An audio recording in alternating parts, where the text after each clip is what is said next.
ওয়ামান আসবাহা আসিয়ান লিল্লাহি ফি ওয়ালিদাইহি আসবাহা লাহু বাবানে মাফতুহান মিনান নার। আর যদি কোনো সন্তান আল্লাহর সাথে নাফরমানি করলো, মা বাবার সাথে নাফরমানি করে সকাল করলো, তার জন্য জাহান্নামের দুইটা দরজা খোলা হয়ে যায়। আর রাসূলুল্লাহ বলছেন, যদি মা বাবার মধ্যে একজন বেঁচে থাকে আর তার আনুগত্য করে সকাল করে, তার জন্য একটা জান্নাতের দরজা খুলবে। আর যদি নাফরমানি করে বেঁচে থাকে যদি মা বাবার একজন, জান্নাত জাহান্নামের একটা দরজা খোলা হয়ে যাবে। বলি নাউযু বিল্লাহ। আল্লাহর নবী বলেন, মা মিন ওয়ালাদিন বারিন ইয়ানজুরু ইলা ওয়ালিদাইহি নাযরাত রাহমাতিন ইল্লা কাতাবাল্লাহু বিকুল্লি নাযরাতিন হিজ্জাতান। আল্লাহ তাআলা বলেন হিজ্জাতাম মাবরুরাতান।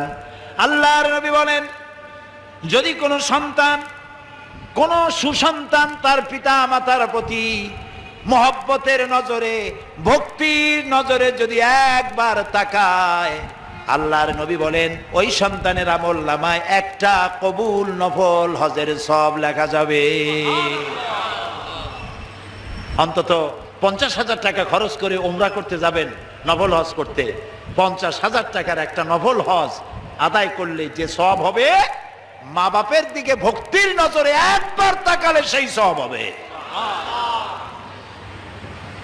একজন সাহাবী প্রশ্ন করলেন, ইয়া রাসূলুল্লাহ, কোন সন্তান যদি মা বাপের দিকে দৈনিক 100 বার তাকায় তো কি হবে? আল্লাহর নবী বলেন, আল্লাহর নিয়ামতের ভান্ডারে কোনো অভাব নাই। কোন সন্তান যদি মা বাপের দিকে 100 বার তাকায় ভক্তির নজরে, ভালোবাসার নজরে, আল্লাহ তাআলা ওই বান্দার আমল নামায় 100টা কবুল নফল হজের সওয়াব লিখে দিবে। পিতামাতার সাথে নাফরমানি করবেন না। বহু মানুষ আছে পীর সাহেব দেখলে অস্থির হয়ে যায়, বড় বড় বেদানা, আঙ্গুর, কমলা সব নিয়ে হাজির করে দেয়। আমার কোনো আপত্তি নেই, আপনি দেন, আপনার পীর সাহেবকে দিবেনই তো। কিন্তু আপনার পীরের চাইতে দোয়া কবুল যে আপনার মায়ের বেশি হবে, এটা কি আপনি জানেন? এটা কি জানেন? আপনার যত বড় পীর সাহেব হোক, যত বড় মাওলানা সাহেব হোক, তার দোয়া আল্লাহর দরবারে কবুল হতেও পারে, নাও হতে পারে।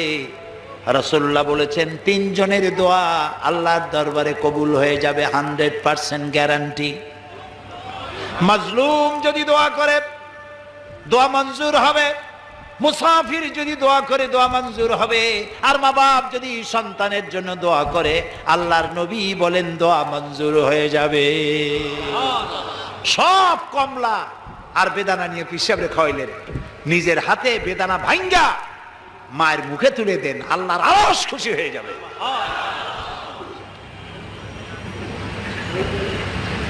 খারাপ লাগে শুনতে না ভালো লাগে?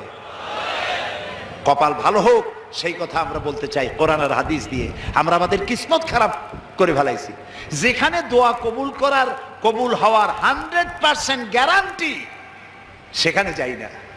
আর পীর সাহেবের দাওয়াত করিয়া পোলাও, কোরমা, কালিয়া কোপ্তা, ফিরনি, জর্দা, গাপ, চালটা, জম্বের খাওয়া।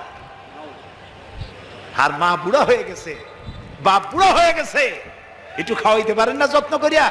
বরং বলে বাপ বুড়া হয়ে গেছে, মা বুড়ি হয়ে গেছে, আগের মতো রোজগার করতে পারে না, মায় আগের মতো কাম করতে পারে না, বাপে আগের মতো রোজগার করতে পারে না। কয় বুড়া মরে না কে, বুড়ি মরে না কে?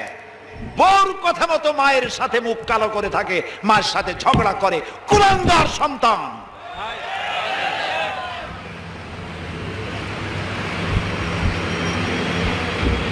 বুড়ি মরে না কেন? এই বুড়ি তোমার যখন অসুখ হয়েছিল ডাক্তারও সারতে পারে না, তোমার মা ডাক্তার ওষুধ দিয়ে বাড়ি গিয়া ঘুমাইছে, তোমার বাবাও ঘুমিয়েছে, তোমার মা তোমার শিওরে বসে বসে রাত কাঁদছে আর বলছে, আল্লাহ আমার জীবনের বিনিময়ে আমার বাসারে বাঁচায় দাও, আমার সন্তানটারে বাঁচায় দাও।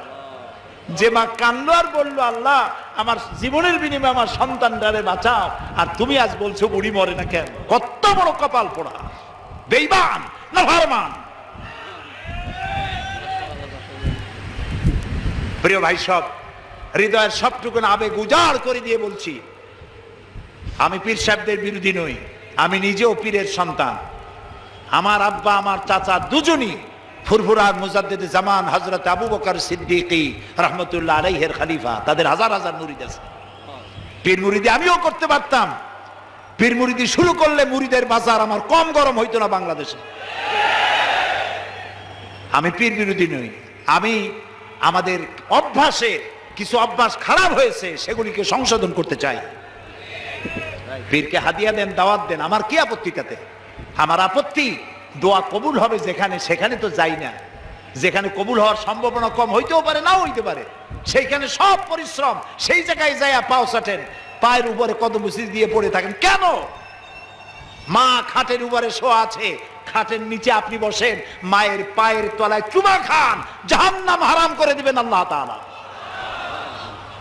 পিতামাতার আনুগত্য করুন, ভালোবাসুন, কোরআন এবং হাদিসের। শুধু মা বাপের কথা যদি বলতে থাকি রাত ফুরিয়ে যাবে, শেষ করতে পারবো না। প্রিয় ভাইস, আল্লাহর নবী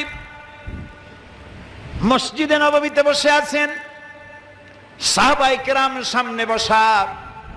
একজন বুড়ি মসজিদে প্রবেশ করলেন, হযরতে নবীজি দাঁড়ায় গেলেন। কাছে আসার পর নবীজি গায়ের চাদরটা বিছায় দিলেন। সাহাবায়ে কেরাম অবাক হয়ে দেখতে লাগলেন। বুড়ি যখন চলে গেলেন, সাহাবীরা জিজ্ঞেস করলেন, ইয়া রাসূলুল্লাহ, একজন মেয়ে লোকের জন্য আপনার নিজের গায়ের চাদর বিছায় দিলেন, কিছুই বুঝতে পারলাম না। আল্লাহর নবী বলেন, সাহাবীরা, তোমরা চিনতে পারো না এই মহিলাকে? আমি আমার মায়ের যত্ন পাই নাই, মায়ের কোলে কাখে চড়ে মায়ের দুধ খেয়ে বড় হয় কেমনে, ওই যত্ন আদর আমার কিসমতে হয় নাই। যে মায়ের কোলে কাকে চড়ে, যে মায়ের বুকের দুধ খেয়ে আমি বড় হয়েছি, ইনি আমার সেই দুধ মা হযরতে হালিমাতুস সাদিয়া। সময় মতো এক ফোঁটা দুধ যদি তোমার গলায় না ঢুকতো, তুমি গলা শুকিয়ে মরে যেতে। এই তোমার মা। সুবহানাল্লাহ। হাজারো কাজ ফালায় দেয়, সন্তান কান্দে। আমি চিন্তা করি আল্লাহ কত দয়া দিয়েছেন মেয়ে লোকের কলিজায়। সুবহানাল্লাহ। পুরুষের পেটে যদি বাচ্চা হইতো, এরকম যদি নিয়ম থাকতো, বাচ্চা দুনিয়া আসার সাথে সাথে ঠ্যাং ধরে আসার মারতো, পেটের মধ্যে এত নড়ছিলি কেন? রান্না বান্না করিয়া মায় সকলেরে খাওয়াইয়া মা সকলের শেষে খায় না, আগে খায়? বলেন, সবার শেষে খায়। তারপরে বাচ্চা কাঁদতেছে, বাচ্চাটারে কোলে নিয়ে খাইতে বসছে, ক্ষুধার্ত পেট, কোলের মধ্যে পায়খানা করে দিয়েছে বাচ্চা। পুরুষে হইলে তো গলা চাপিয়ে ধরত। হাসতেছেন। আর মা থাপ্পড়ও দিল না, গালিও দিল না, বাচ্চাটারে কোলে নিয়ে বাইরে চলে গেল, পায়খানা পেশাব সাফ করলো, বাচ্চাটার মুখে একটা সুবা দিয়ে আবার খাইতে বসলো। তোমার বউর দিকে তাকায় দেখো, তোমার বউ তোমার সন্তানটা নিয়ে কি করে, তোমার মা তোমার নিয়ে এইটা করছিল। সুবহানাল্লাহ। মোনাজাতের পরে আজান হবে, বা জামাত এশার নামাজ পড়ে যাবেন। আল্লাহুম্মা আমিন। রব্বানা যালামনা আনফুসানা ওয়া ইন লাম তাগফির লানা ওয়া তারহামনা লানাকুনান্না মিনাল খাসিরিন। হায় আল্লাহ তাআলা, হাজার হাজার মুসলমান নরনারী পল্টনের ময়দানে কোরআনে কারীমের কথা শুনে তোমার দরবারে হাত তুলেছি। মেহেরবানি করে জিন্দেগীর সমস্ত গুনাহ খাতা আমাদের মাফ করে দাও রব্বুল আলামিন। আমাদের মধ্য থেকে আমাদের মা বাপ যাদের দুনিয়া থেকে বিদায় হয়ে গেছে, কবরগুলিকে জান্নাতের টুকরায় পরিণত করে দাও। রব্বির হামহুমা কামা রব্বায়ানি সগীরা। সবাই পড়েন, রব্বির হামহুমা কামা রব্বায়ানি সগীরা। হায় আল্লাহ তাআলা, तमाम পৃথিবীতে মুসলমানেরা বড়ই বিপদে আছে। আল্লাহ তুমি দয়া করে বিপদগ্রস্ত মুসলমানদেরকে সাহায্য করো রব্বুল আলামিন। হায় আল্লাহ তাআলা আমাদের প্রিয় জন্মভূমি বাংলাদেশের উপরে রহমত নাজিল করো। এই কোরআনে কারীমের মাহফিলকে আগামী আরো 2 দিন চলবে আল্লাহ তুমি দয়া করে তোমার আপন কুদরতে মাহফিল পরিচালিত করে দিও। আল্লাহ তাআলা তোমার বান্দারা তাদের বন্ধু বান্ধব নিয়ে প্রতিদিন হাজির হতে পারে, কোরআন শুনতে পারে, আমল করতে পারে, তৌফিক দান করে দিও। হায় আল্লাহ তাআলা কোরআন শরীফের মাহফিলে যারা আসেন এদের কাউকেই পথ খরচা দিয়ে আনা হয় না, খাইতেও দেওয়া হয় না, তোমার কোরআন শুনতে আসে। আল্লাহ এই কোরআন পাগল মুসলমানদেরকে কোরআন বোঝার তৌফিক দান করে দাও, কোরআন আমল করার তৌফিক দান করে দাও। আল্লাহ তাআলা ইসলামী পাঠাগার 28টি বছর ধরে কোরআনের এই খেদমত করছে তোমার দয়ায়। আল্লাহ তাআলা তোমার বান্দাদের বসার জন্য বিশাল আয়োজন তারা করে। আল্লাহ তাআলা তারা যেন ঋণগ্রস্ত হয়ে না থাকে, প্রতিদিন তোমার বান্দাদেরকে এদেরকে সাহায্য করার তৌফিক মন তুমি তৈরি করে দিও। আল্লাহ তাআলা ইসলামী পাঠাগার ডেকোরেটরদের কাছে, মাইকের কাছে, লাইটের কাছে, প্রচার বিভাগের কাছে কোন রকম ঋণগ্রস্ত না থাকে, তোমার বান্দা বান্দিরা প্রয়োজন মাফিক পয়সা করি দিতে পারে তৌফিক সকলকে দান করে দিও। আল্লাহ তাআলা এই মাহফিল উপলক্ষে শত শত বুক স্টল এখানে এসেছে, যারা ইসলামের বই বিক্রি করে, কোরআন হাদিস ইসলামের বই, যেগুলি পড়লে পরে ইমান তাজা হয়, নোবেল নাটক উপন্যাস পড়লে পরে আর যাই হোক ইমান তৈরি হয় না, চরিত্র তৈরি হয় না।